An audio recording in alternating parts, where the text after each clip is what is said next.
This is Josh Bycer from GameWisdom.com. I hope you enjoyed this Critical Thought, your daily discussion on game design. Hi, and welcome to today's Critical Thought.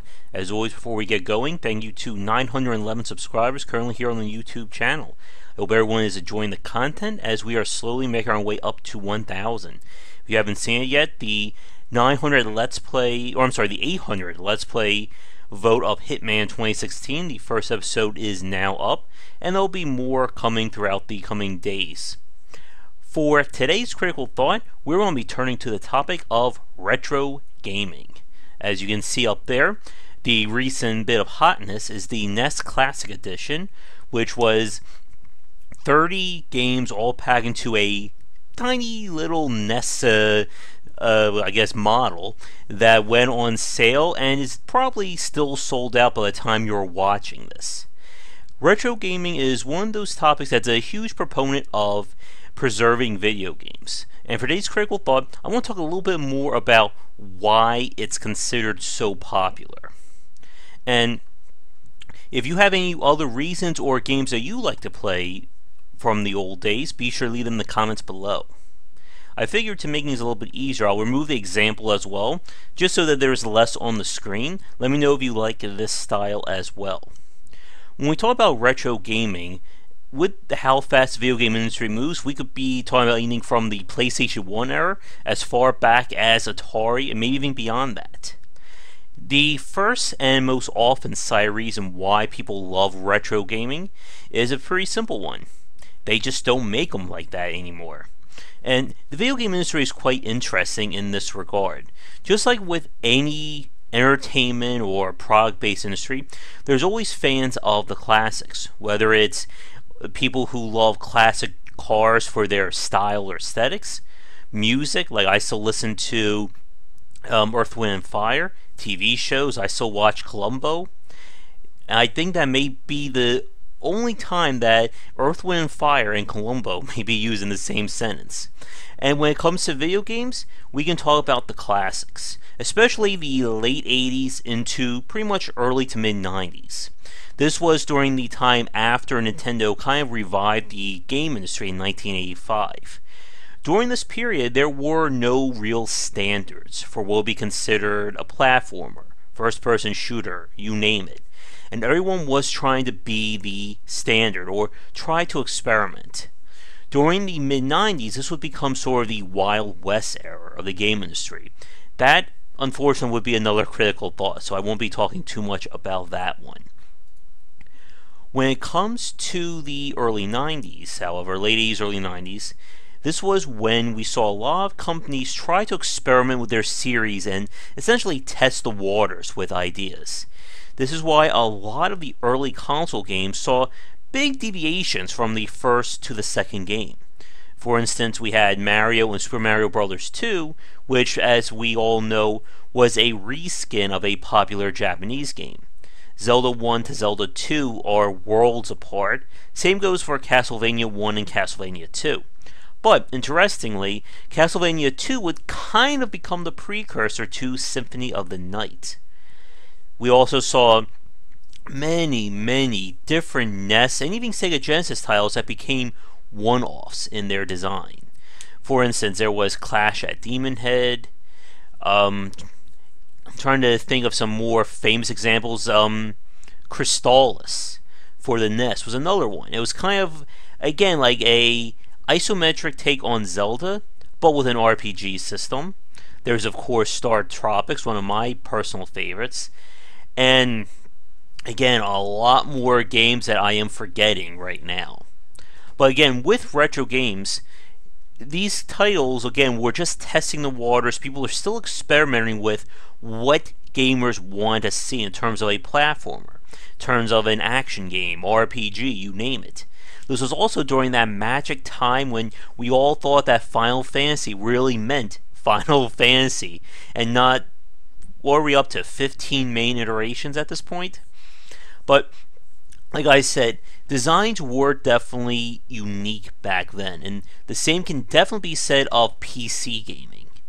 During the late 80s, early 90s, a lot of what would become institutions of the PC industry became known, whether it was adventure series like Zork and King's Quest, strategy like Sid Meier's Civilization, Doom, Wolfenstein 3D, Quake, you name it. And the retro gaming field around this era was definitely built around very complex games. The PC was known for some of the most interesting titles at the time. Might and Magic, again, adventure games, and these were titles that you weren't going to sit and learn them in a 30-minute to an hour-long period. These were games you could spend weeks or even months trying to dig into. Famous flight simulator games, which, like I said, it's not a genre that I'm particularly versed in, but I know of fans who really love the old school, original, and super complicated Microsoft Flight Simulator, World War II based flight sims, and even racing sims as well. And of course, there's another very famous example, XCOM. The original XCOM still stands today as a shining example of one of the best games of all time. One of my personal favorites, Star Control 2, which I could easily dedicate 15 minutes to if I was so inclined. But again, because this was the era where people were just trying to feel out what the consumer wanted, we saw a lot of experimentation. Another reason why people like retro gaming is that they were easier to learn. And yes, I know I just said that PC games were very complex at that time, but this will make sense in a minute, hopefully. A lot of the early console games featured very basic control schemes. Nintendo simply had a directional pad and 2 buttons, Sega directional pad and 3 buttons, and this was during that time where we didn't have complicated controls like our old friend here, the Xbox 360 controller. And I know for us who've grown up playing this, that is basically old hat by now. But for a lot of people trying to get into video games or who fell out during the early 90s, the 360 controller is just some strange monstrosity to them. And again, during the Genesis, NES, SNES era, it was very easy to pick up and play games. Even though different people were experimenting with what would be a platformer, what would be an RPG, you still had a very simplistic control scheme to get into. Now, another reason why people like retro gaming, especially in today's world, is that it's becoming a lot easier to get into it. For those of you who don't know, and this is one of those points where, as for those of you watching this, I'm not sure if everyone knows this or not, but again, I like to make sure everyone is on the same page. Good Old Games, or GOG, has been a major example of the love of classic and retro gaming. Started by CD Projekt. I still remember when I first heard about them a few years ago, and I heard the rumblings of a site catered to classic games, and I thought that was crazy at the time. And now here we are a few years later, and they've become, I think at this point, they're considered number 2 behind Steam as a digital distribution site. I remember my first game I bought for them was Sacrifice, which was a third-person strategy game from Shiny Entertainment. Great game if you haven't played it, by the way. And again, GOG was basically formed on this very idea of retro gaming, that you're not going to find games like this, for better or for worse, of the classic era. For every miss and broken sword, there's a Phantasmagoria, or any number of very weird and wacky adventure games that came out during the early 90s. And again, these are some amazing examples and shows the history of the game industry. And that's another reason why retro gaming is still popular. It's basically a playable history of video games. Moviegoers can watch classic cinema, book readers can go to the library. For us, it's retro games. And we see this every year with stuff like the Summer Games Done Quick Marathon and charity streams like that of people playing these older games. Because for a lot of newer fans, they didn't grow up playing this. And it is fascinating to track the history of the game industry.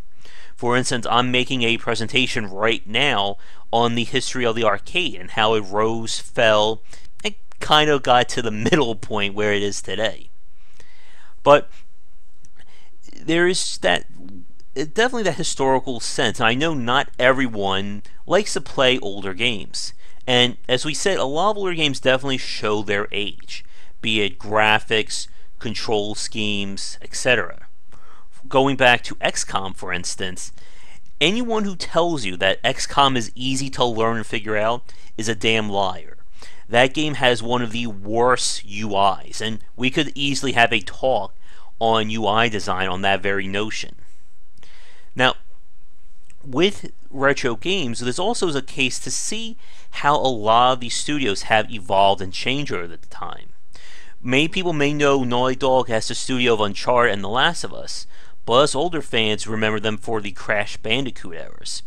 And even older fans may know them as the studio behind Way of the Warrior, the awfully fun or hilariously awful fighting game similar to Mortal Kombat, using live actors and some very weird character design there. But when it comes to watching the history of the industry, retro gaming is pretty much our only recourse, unless you can watch retro videos on the internet. When it comes to retro gaming itself, emulation and stuff like the Nes Classic console are viable alternatives. But I know people call for more direct emulation, especially of N64 era and more modern, but the technology is simply not at the point where it can perfectly run that. And to talk more about the inner workings of emulation, that is definitely beyond both the scope of this critical thought and my own knowledge and skill set. For anyone who does professional emulation or who has worked on emulators in the past, I would certainly love to talk to you either live or on a Perceptive podcast about that, as that's a topic that I'm very much interested in. If you'd like to get in touch, be sure to leave a comment below or send me an email, josh@game-wisdom.com. But I think we'll wrap up today's critical thought here. It is a lazy Sunday, I suppose. And for those of you watching this on Sunday, I will be putting up my little fireside chat about Game Wisdom probably tomorrow, so be sure to tune in for that. But to wrap up this quick talk on retro games, as we've seen with the pretty much immediate sold out of the Nes Classic Edition, there is definitely a market for retro games. And as I said earlier, it's a major proponent and positive cause for game restoration and game preservation. And I would love to see more companies be serious about preserving their games and providing a means to play them beyond their shelf life. GOG is definitely a great start for it, and if you're one of those few people who have not heard of it yet, definitely check them out. And as I said, I would love to see a console version of GOG, although as we all know, with licensing and copyright laws, that's more of a pipe dream fantasy. We'll need a monkey's paw wish to get that to happen. But I thought it was going to be crazy that GOG would work, so who knows what the future will hold. But that's going to do it for today's critical thought. As always, thank you to everyone subscribing. And again, be sure to subscribe to the channel, as we are now less than 100 away from the big 1,000 milestone. As always, I'm Josh Bycer from GameWisdom.com, where we examine the art and science of games. Thank you so much for tuning in to today's critical thought. If you like this less graphic screen of the critical thought or how I'm talking, let me know in the comments, and maybe we'll leave it like this and just have like little graphics at the start. But anyway, this has been another critical thought here on the YouTube channel, and I'll see you all tomorrow with that fireside chat and more great content. Take care. Thank you so much for watching this video. If you enjoy it, be sure to like and subscribe to the channel, and of course share with your friends. It always helps out.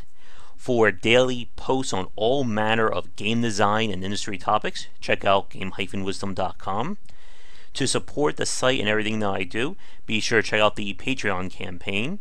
If we can hit goals, it will mean more content for everyone to enjoy, and I'll be able to support myself and my household. If you want to follow me, you can find me on Twitter at GWBycer for updates throughout the day and random thoughts from me. And lastly, you can find me on Twitch right over there at GW Bycer for daily streams most nights around 10 Eastern. Thanks again for watching the video, and be sure to check out more great content coming to the Game Wisdom channel real soon.